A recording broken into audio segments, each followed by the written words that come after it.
So let's talk Danny Jacobs. Danny Jacobs had his fight last night against Sulecki, and what can I say? I wasn't very overall impressed with Danny Jacobs. I actually feel like I don't know, maybe he underestimated Sulecki. I'm sorry if I'm not pronouncing the name properly, but to me, he started off the wrong game plan. He didn't go to the body as often as I thought he would. Danny is starting to become predictable with his step around punching, like he tried to do a hard step around his opponent and wing a hook. He's got to learn to mix that up. But I don't know. Danny didn't look as impressive as he should have, and maybe I'm going to attribute that to just being that was he just didn't understand this dude coming into the fight. The guy he was fighting didn't have any pop on his punches, but he did look sturdy, with the exception of that knockdown late in the fight.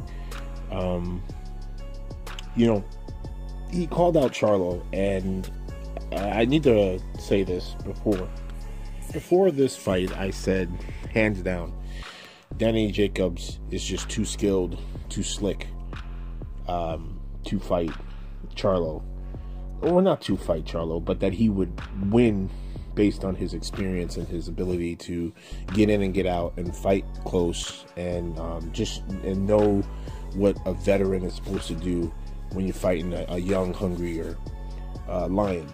I don't know anymore after this performance with Danny Jacobs versus Sulecki. I think he's going to end up getting clipped because Danny has like zero defense for a right hand. He repeatedly took right hand jab and right hand, and it was so pedestrian. Sulecki was very economical. It was jab, jab, right hand, jab, jab, right hand, jab, jab, right hand. Occasionally we'll mix in a left hook, but it was really, really like, economical, and it was very, very repeatable. And Danny just didn't move his head. I don't like that he's not very attentive, and he's not very defensively responsible in exchanges as well. Danny leaves his chin high in the air. I thought he would have changed that since the Priog knockout, because that's really what got him knocked out against Priog. It was, again, in exchanges, Danny is lazy.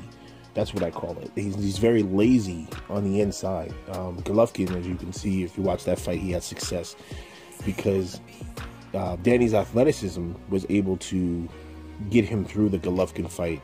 But, fighting Charlo, he's going to be in there with a much more athletic and dynamic puncher, A. And B, the Charlos are very good at that mid-range distance. And he's an effective counter puncher as well. There are things that I see in Danny that I thought after last night I wouldn't have seen again, because his last two fights, ever since the Golovkin fight, he looked like he had kind of made a leapfrog in terms of his showing his boxing ability, and that's also what gave me the inclination that he could defeat Charlo with a kind of veteran's virtuoso performance. But I'm not so sure anymore. I think Charlo actually clips him in an exchange, because I can tell you right now, Sulecki was landing punches, and if Sulecki had pop on him, Danny would have wobbled a few times. He caught jabs where Danny's head goes. I don't know what it is. It just, to me, it seems like Danny kind of gets like a deer in headlights sometimes when he's fighting, and you cannot be like that if you're gonna fight a guy like Charlo. You just really can't. So, let me know what you guys thought of the fight last night. Me personally, I just really wanted to talk about the potential matchup between Charlo and Jacobs.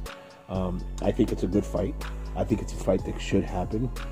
But, I have to, wait, do some more film study on both of them, seeing how each other's styles match up. But if you're asking me off the cuff right now, I'm going to give this slight edge to Charlo for the win, just from the power, the youth, and the ability that Charlo has to fight at that mid-range. And Charlo is very defensively responsible, and he doesn't, there's no wasted motion, and he's always alert in exchanges. And I just think that, and then too, one more thing too I want to point out about Danny Jacobs, and I don't mean to be very, very critical of Danny like that, but Danny bothers me in clinches. When he's in clinches, he like stops working. Like, and he stands straight up with his chin in the air. Like, it's very dangerous. You can't, there's certain things, like I said, some things just bother me with Danny Jacobs sometimes. But again, like I said, I'm a fan of his story. I'm a fan of, you know, how good of a father and a man he is. But I don't know. Last night's performance was just, it was off for me. Just for me. So let me know in the comment section what you guys thought of the fight.